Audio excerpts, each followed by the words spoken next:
Om.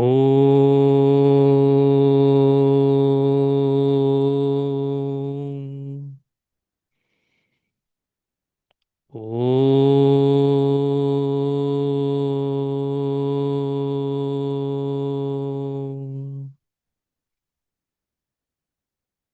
Om.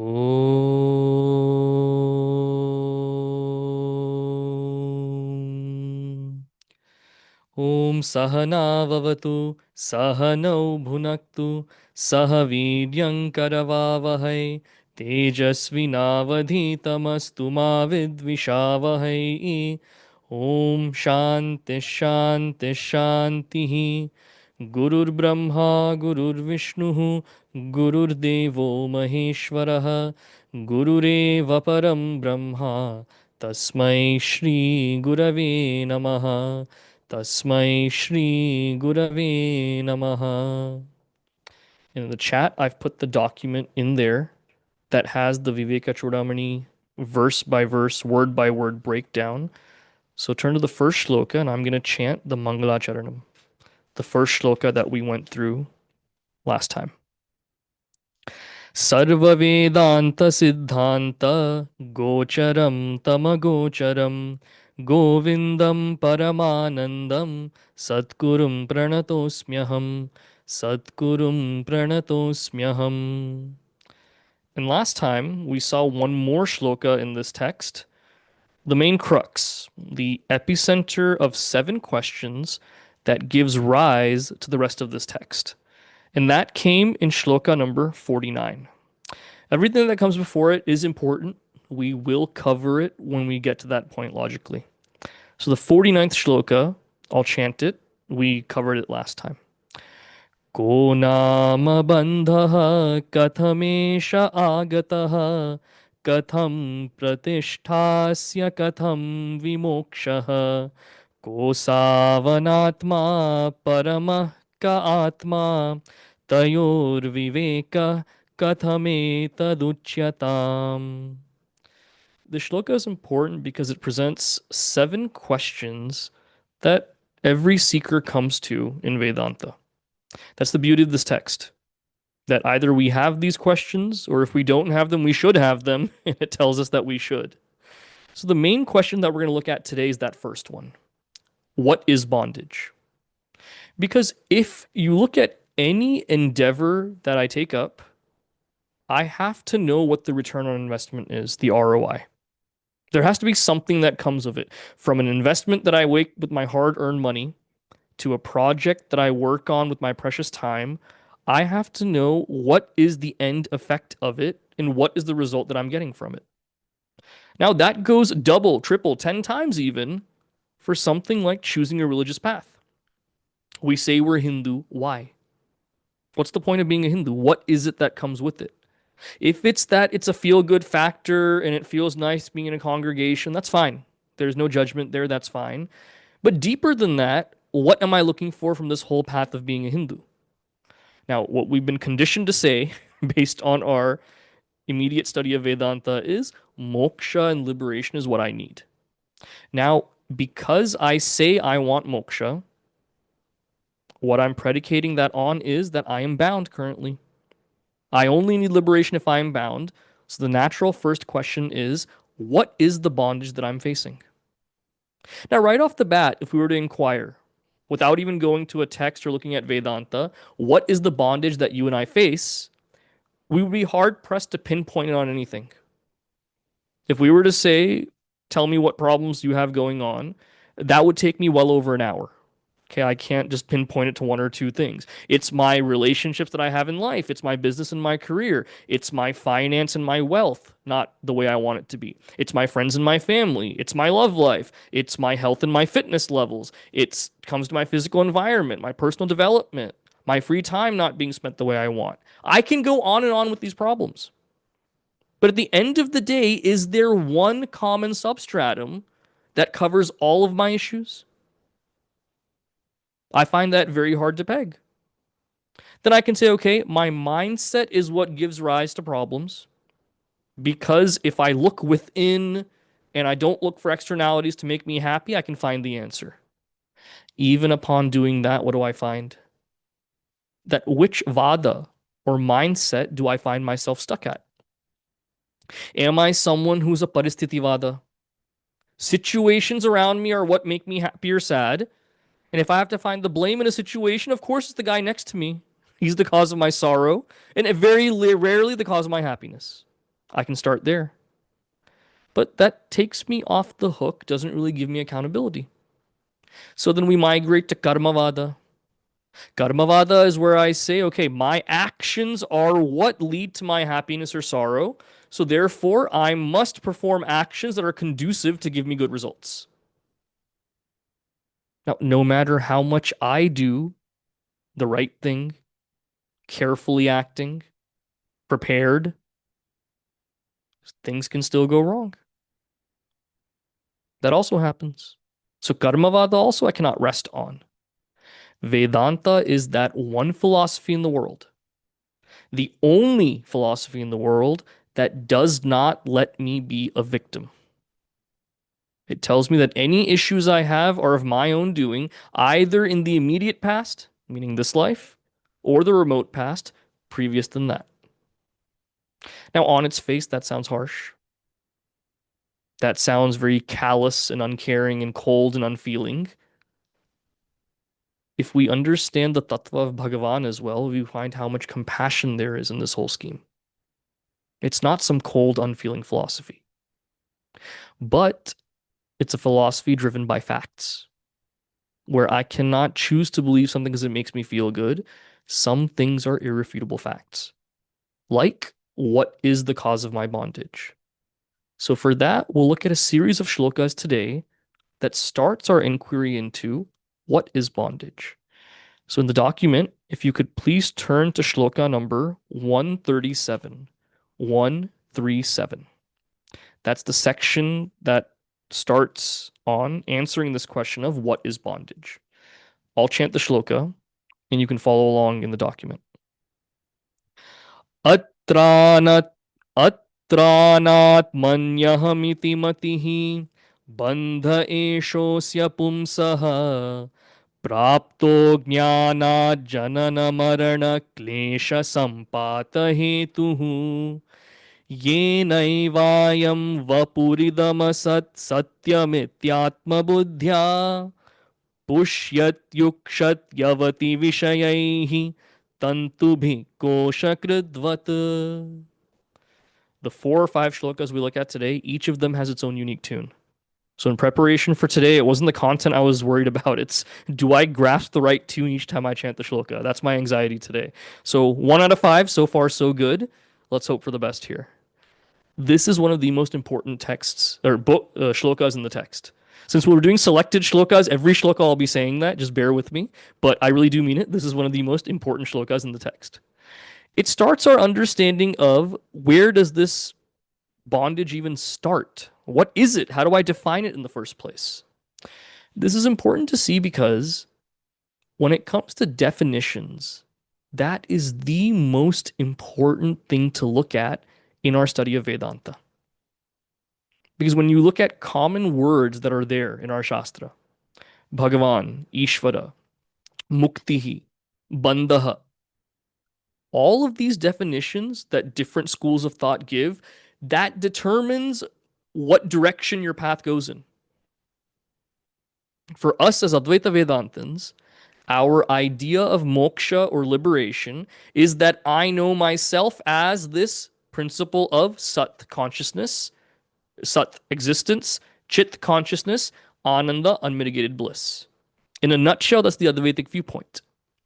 Some other schools of thought, their idea of moksha is Samipya Mukti, that I am ardently worshipping my Ishtadevata, and at the time where I leave this body and go to a different loka, my idea of mukti is I am closest, samipya, to that Ishvara. Bhagavan's room number is 1008. My hotel room number is 1009 in that resort of Swarga. And for me, that loka is based on what my Ishtadevata is. It's Vaikuntha, it can be Kailasa, it can be any of these places. See how one simple definition of mukti or bandhana can change the school of thought completely.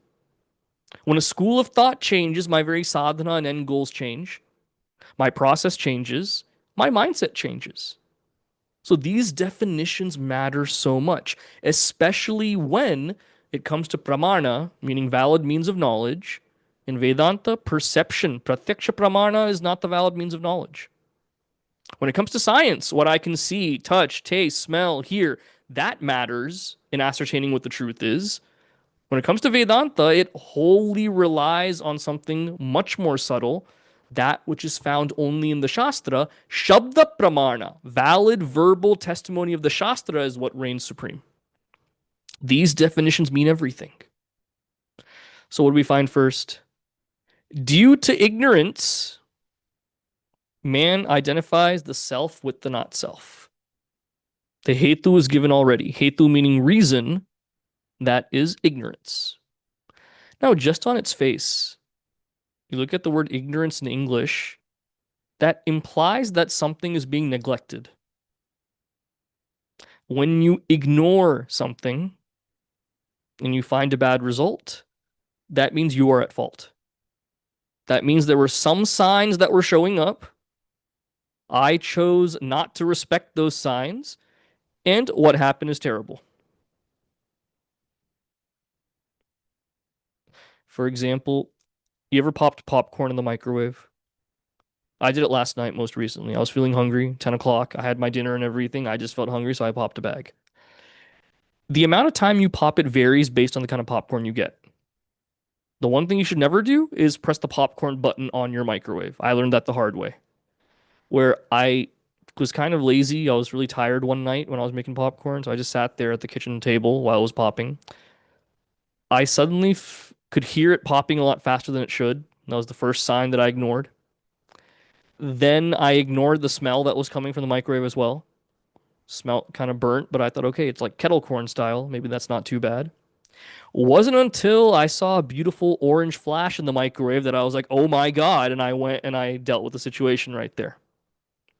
Ignorance, meaning the signs of catastrophe and disaster and crisis were staring me in the face and the nose and the ears. I somehow, with my samatva and being a sadhu like I want to be, managed to ignore all those signs, almost led to a calamity. That's one form of ignorance. Another form of ignorance simply is not knowing any better. Not knowing any better. Now that our Bal sessions start, especially in Saket, we have our pre-K grade. And you can tell who they are. Like all the kids are small, but you can tell who these are because they're sitting in their parents' laps and they're moving around, jittering. The parents are just really at their wits' end trying to contain the kids. It's fine. They're learning how to sit in the assembly and everything. But these kids will scream at the most inopportune times. When the kids are talking about what we do in class, then they have their tantrums with their parents, things like this. You can't fault those kids. They don't know any better. They're 3 and 4 years old. What can you say to them? Sitting there is how they learn. But to them, I mean, we think announcements are boring. You should see how the kids feel, the pre-K kids, right? It's much harder for them to sit still even longer than 2 minutes if they're not being engaged with directly. So sitting through a half an hour assembly, the fact that they can sit through that whole thing, that itself is a big accomplishment. You can't blame them for moving around. Ignorance is there in different levels for each age group. Now, if one of my high school kids is jittering and moving around, running around, then I'll have a problem with it. You know better as a high schooler. Ignorance can take that tenor as well. The ajnana that we refer to here, the matihi that is not pakva, meaning ripened, that refers to that kind of ignorance that you and I are born with. Sahaja. That ignorance that has given rise to have this life once again. That very ajnana, if you remember the session from last week, where I told the story about the 10th person, those 10 boys in the ashrama that went to that circus, that first stage of ajnana they went through was, I don't see the 10th man. Ajnana always expresses as, I don't know. This here, it's taken one step further, that which is Atma, I confuse that with that which is Anatma. Atma is that substratum, that permanent entity, that only true reality that exists in all periods of time, past, present, and future. Now, what's important to remember is that one reality is my true identity. How can we say that? You look at an ocean with innumerable waves crashing into the sand. We give the name a wave, but is the wave separate from water? Yeah, DG, the wave is above the water like this, the water is all down here. Yeah, what's that wave made of at the end of the day? Nothing but that water.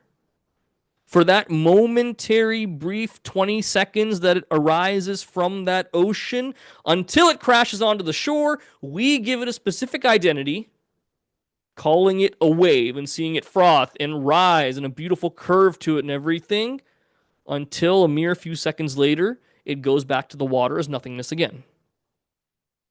You and I live this life as individuals for one tiny blip on the radar.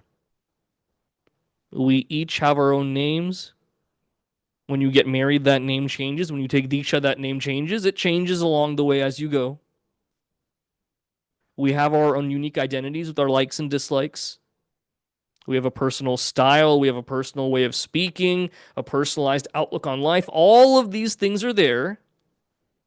That only lasts as long as we live. After that, all that individuality we had, nothing more, like that wave. Now, that wave had water from which it came from, was the entire time, went back to. What is water in our situation? Nothing but Atma, that substratum. Okay, but what is this Atma? We have time to go into that later on. For now, just know that Atma is what I am. Bondage is not knowing I am that, thinking that something else is what I really am. That's how that ignorance manifests. And how is it expressed then? Janana Marana. Birth and death and birth and death and birth and death. Now, one way of looking at Janana Marana is this body is born and then it dies. A next life is taken. A new body is born, then it dies. Bhagavan Sri Adi Shankaracharya ji, in his commentary on Kathopanishad, takes a different view of Janana Marana. There he says every moment is indicative of Janana Marana. 2 seconds ago was 6:19 p.m. on August 24th, 2025. 33 seconds. Now it's 35 seconds. Now it's 37 seconds. The more time of yours I waste right now saying the seconds, that moment will never come back. That moment was born and died. Just like this one moment just now. Every single moment, there's some kind of modification going on in the world. It changes. We started this session at 6 p.m. Right now, it's been how long? 19 minutes. In this time, there have been thousands of babies born around the world in this 19 minutes right now. Which means thousands of people have also died in that one time in these 19 minutes. There is constant change going on. Every moment that there is change, it's a departure from the status quo. That is Janana Marana in action right there. Not simply confined to a body dropping and a body taking form. Then what is that mistake that I'm making out of my ignorance? I think that my body is real. Now let's analyze this. What is real and what is unreal? According to Srimad Bhagavad Gita, now definitions matter. In the 16th shloka of the second chapter, that which is sat, real, is defined as that which is present in all three periods of time, past, present, and future. Anything else that does not meet that criteria cannot be called as real. So are you saying that my body, this everything I see here is unreal? Yes. Just like that wave that has such a short existence, something that is fleeting then cannot be considered as real. Furthermore, everything that we look at supposedly as this reality is nothing but a modification. Modification can't be real either. And I believe it's an Atma Bodha that Shankaracharya ji gives a logic that is just beautiful to behold. Where You say that, okay, this world arose from that Brahman, that Atma, that substratum. This entire creation came from that. Now we have to disprove the reality of this world then. It's hard to disprove the reality of something when you can touch it, taste it, see it, hear it, and feel it. When I can knock myself on the head and that hurts, tell me that's not real pain right there. All of us knock your heads and see. So one of you wants to tell me that's not real. It hurts. If you're like me, there's no hair, it hurts even more. There's no padding. How do we disprove the reality of this universe then? Let's look at the following example. Say that gold is there. From that gold, we make various forms. A necklace, a ring, a bracelet. You can make all these different forms from that. Based on its functionality, we give each of these forms its specific name, and based on the amount of gold in there, specific value is given as well. We're saying that gold is the cause, the ring or the necklace or the bracelet is the effect. Cause and effect we've assigned. Now, an effect should actually be something different from the cause. Can you tell me that a ring or a bracelet or a necklace is different from gold? You can't. It's gold. If you're going to say it's different from gold, and I say, okay, what is it then? It's not gold. You take the gold away from that, nothing remains. So it's not really an effect, not really a modification either. Because of we perceiving it in a different form, we give it a different name and say it's something different. Nothing but gold. So cause and effect we started with. Effect is gone now. It's just gold. Now, just like calling a brahmacharya father, if there is no effect, there is no cause right there. Therefore, gold is no longer a cause. The causehood is also taken away. From that logic, we can apply that to the world as well. We say that this world exists, and we give it various names, all these objects based on utility. However, when we look at what it really is, these are just those grossified elements that come from that Atma. That's it. Atma plus that Maya Shakti, which we will go into later on in this text. So there's really no effect. It's just modifications. That's all it is. You take that effect away, Atma loses its causehood. There is only that one substratum that's left. Now, how do we finish out the shloka right here? What else is given? Not just that I think my body is real. Because I identify with it, I try to beautify it as much as possible. From makeup to the gym to preserving it in all ways to having sense objects to pamper it, that becomes my entire focus of life. And not just the physical level. Anytime I'm trying to pump up my LinkedIn page to look more attractive to employers, that's also pumping up the subtle body as well. Anytime I want my ideas to be out there for legacy and posterity and everything, that's the subtle body at play right there. All these bodies are on display at all times, wanting validation for them. That's what my entire life goes into. And then the beautiful example that's given, I become like a worm inside a cocoon, because who makes the threads of that cocoon? The worm itself. It's not some external being coming and wrapping it and trapping it in there. The worm makes it itself. That's what I do intentionally myself.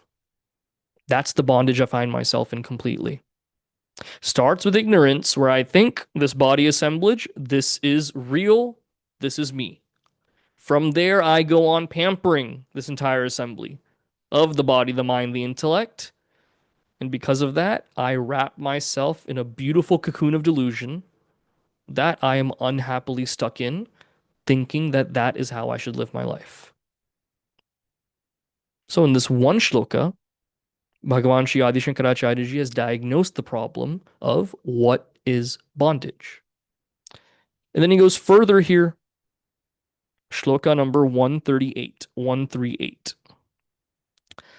अतस्मिंस्तद्बुद्धिः प्रभवति विमूढस्य तमसा विवेकाभावाद्वै स्फुरति भुजगे रज्जुदिषणा ततो नर्थव्रातः निपतति समादातुरधिकः ततो यो सद्ग्राहः स हि भवति बन्धः शृणु सखे. Different tune again, huh? Another very, very important shloka. Where in ignorance, ignorance is simply mistaking one thing for the other. I don't see things as they are. I see things rather as I want to. I see things as I expect them to be. Or I'm completely deluded and see something as the opposite of what it should be. That's the heights of delusion.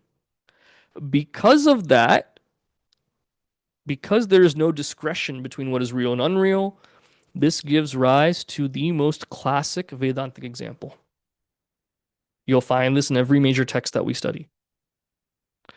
Where imagine it's dusk, kind of dark, but not all the way dark, so you can still see out the window. No light outside.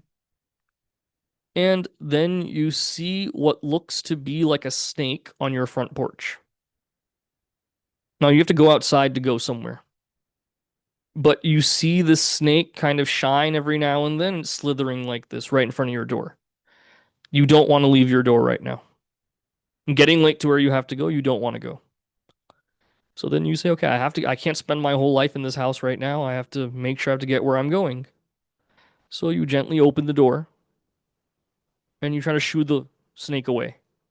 Open the door, make some noise, hoping it just goes away. It doesn't. It stays there, moving around in that same location right there. Long, dark snake. You try doing something else, nothing works. Then you finally muster the courage to get closer, to see how do I get rid of the snake. You get up closer, trepidatiously. You get a stick or something to kind of move it a little bit. You hit it, and then you realize it's nothing but a piece of rope. Just like a snake, it has ridges and it shines when that brief light shines on it. Just like a snake, because of the wind, it kind of looks like it's slithering, where the front part will move and then the back part and the front part and the back part, just like a snake. Just like a snake, looking at it, it scares the heck out of you because one bite and you're gone, especially here in Texas. But at the end of the day, nothing but a rope. And you chuckle to yourself, move the rope out of the way, get where you have to go. This is that very example that's given of mistaking something that is false for the truth. Now, keep in mind, this example is not called rope and the snake. That's not the example that's used. Or snake and the rope is not what we're calling it. Snake on the rope is what we call it. That's a very subtle difference to keep in mind. It's not snake and the rope, rather snake on the rope. There's only one entity there, not two. That one reality, I am putting something false on top of that reality. Blinding myself to what's really there. And in my ignorance, giving rise to fear, giving rise to trepidation, giving rise to anxiety. Out of that anxiety, I make actions to try to remedy the situation. Out of that anxiety, I go forth and make a plan. I have to do this, I have to do that, I have to do this, all for my own self-preservation. And at the end of the day, that with which I made all of these decisions about, that very conclusion I came to was false in the first place, was not a snake, was simply a rope.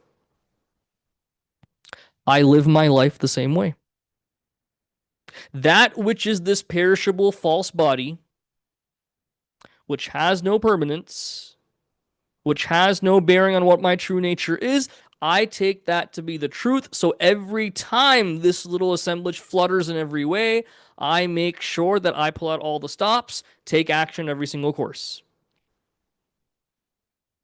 To rise in the world, to get respect, to get stature, status, I will do anything for all of these things because it pampers this body, mind, intellect. While at the end of the day, it's not that none of this is real eventually, none of it was real to begin with. I have ignored what my true nature is, and in the process, built all these new impressions that I have to take at least one more life to exhaust again. and not for one or two lives. I have done that for aneka korti janma, which is why you and I are together today, drowning together in the samsara. At least we have each other now. That's good. That's where we find ourselves. Now, that's all from mistaken identity. That's how all of this starts. Simply a case of mistaken identity. So, to round out, then, what is this bondage even more in depth? We go to the 139th shloka, 139. अखण्ड नित्याद्वयबोधशक्त्या स्फुरन्तमात्मानमनन्तवैभवम् समावृणोत्यावृतिशक्तिरेषा तमोमयी राहुरिवार्कबिम्बम्. Third different tune.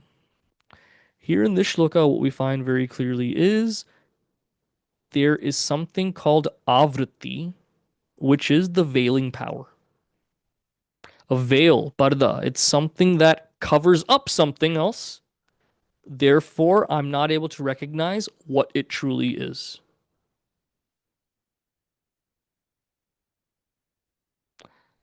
And that's the nature of tamas, ignorance. That self, which cannot be broken down, which is eternal, none like it, one without a second, that very self is completely covered up. Just like a planet is during, or just as the sun is during a solar eclipse. We had one back in spring of last year where the entire city was enveloped in darkness at 2:30 p.m. in the afternoon. The power of an eclipse is that powerful sun, which we are facing completely, beating down its rays. Even that can be completely covered up at that time. Just like that self, completely covered up. Now let's pause here for some thinking. If we are so intelligent as human beings, and we've worked hard to get this life as humans, why is it that we fall so easily for this kind of ignorance then, time after time after time? Is it conditioning that we've been taught that what priorities are in life? Is it that we simply are born that way and we follow them? Because if you look at philosophy, one of the basic tenets of philosophy is lifestyle arises from a set of conclusions brought by philosophy. I believe in a certain philosophy, therefore my lifestyle reflects it. The actions I take, the way I live my life, whether it's my diet, my leisurely activity, when I wake up and when I sleep, all of this is dictated by a certain philosophy. When it comes to Vedanta, for instance, because dispassion, vairagya, is a basic tenet, then I recuse myself from those sense pleasure activities so that I can grow spiritually. To make this mind as sattvic as possible, then, I abstain from meat, abstain from alcohol, abstain from drugs, abstain from things that inebriate and alter my psychology, staying away from all of those and going towards those things that inculcate knowledge and cheerfulness and calm and peace. I could take up yoga asanas as a sadhana, take up dhyana and japa as a sadhana. All of these lifestyle changes are predicated on that one principle, that may I disassociate myself from attachment to this body. Philosophy clearly gives rise to a lifestyle. Now look at the materialistic kind of lifestyle. Wanting more things, wanting sense stimulation to be happy. To be a materialist, is it that I read a book as a child that said objects are good? Money is good. These things make you happy. Is there any kind of philosophy that we read before taking this path? No. That is what naturally comes to my mind. Those objects that I think make me happy, I will want them at all costs. When you're at the grocery store with your kids, especially when they're young,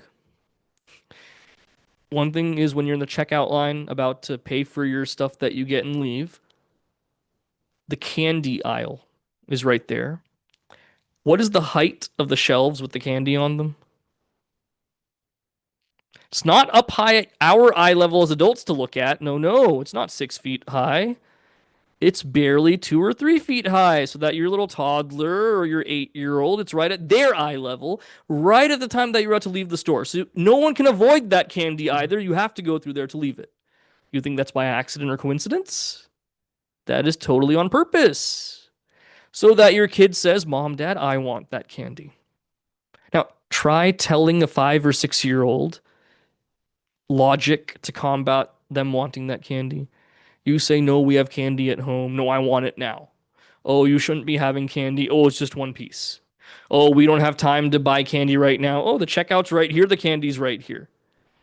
Oh, not right now. I'll get it to you later. You always say that. You never get it for me later. They will have a logical battle with you on every single point that you make.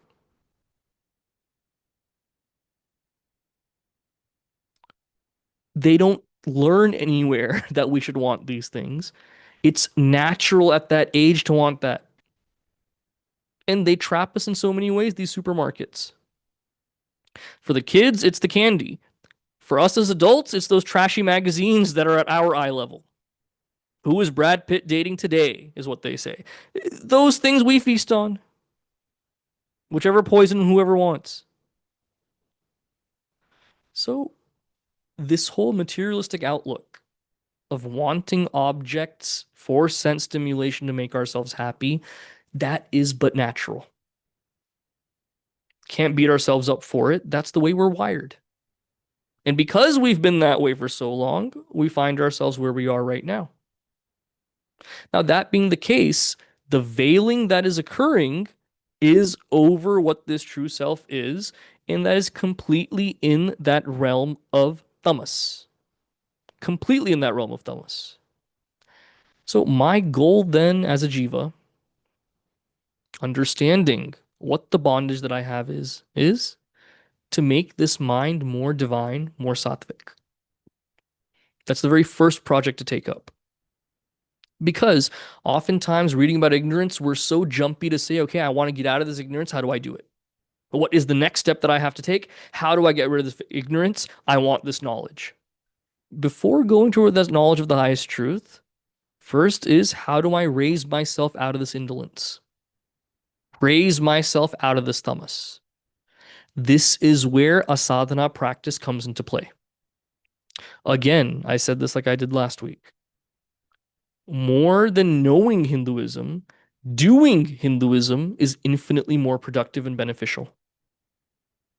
Because oftentimes, especially as Shinmaya Mission members, it's easy for us to fall into this mindset where we say, I am focused on that spiritual knowledge, which is logical and reflecting of the truth.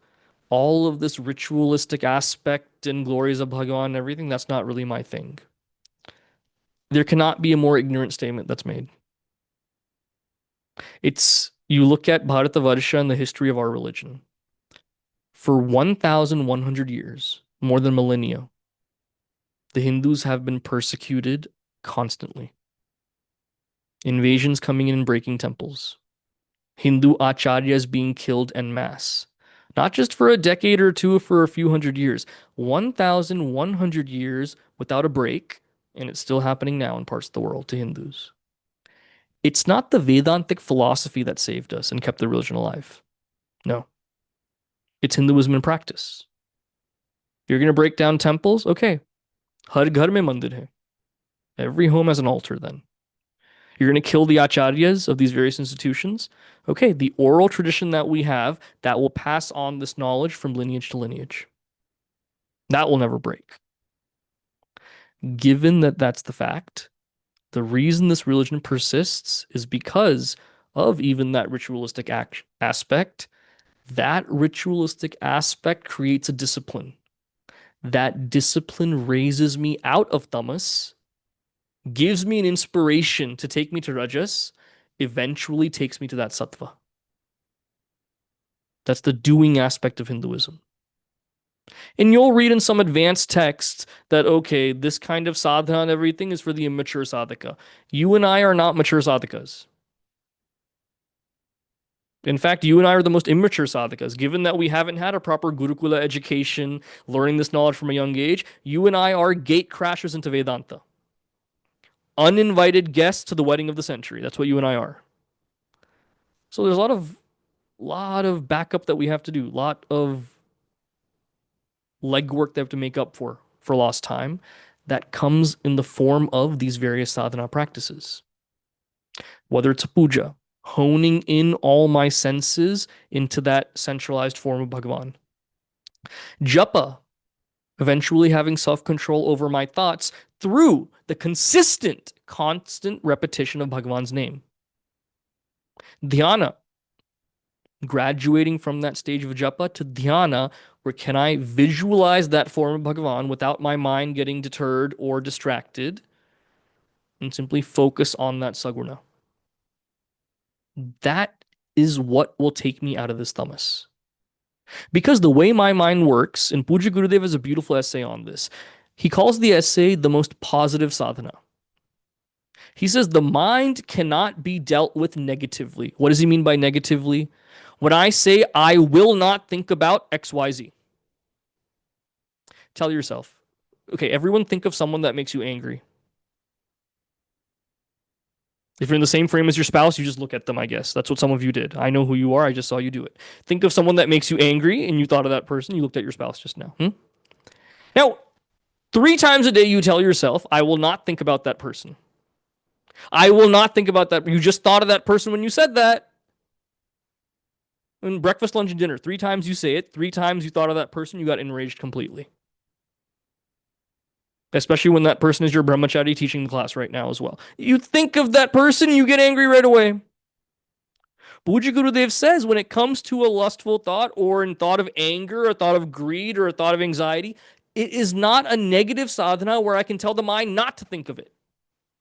At most, what I can do is think of something positive to replace that thought of negativity there. Think of something divine. Think of something productive. Think of something beneficial. Which is why we say when the thought of Bhagavan is constantly in my mind, that eradicates all these other thoughts that I don't want to entertain.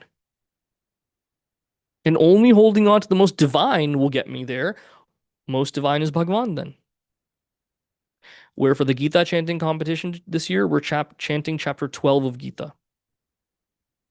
Or when Bhagavan talks about the greatest type of sadhaka there is, he says that's the sadhaka who keeps me in his mind at all times. Effortlessly. One step lower, deliberately keeps me in his mind. One step lower, okay, doesn't keep me in his mind. He's busy working, dedicates all his actions to me. One step lower, at least doesn't do any selfish action. That's the very starting point then. Anything lower than that is tamasic.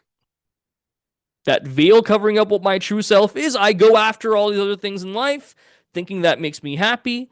Rising above that is the very first step to take. And that step only comes with that firm belief in Bhagavan. So let's get to discussion then, the last 15 minutes. In your random breakout rooms, I have a question for you this week. That question is, looking at these few verses that we've looked at on how ignorance is bondage,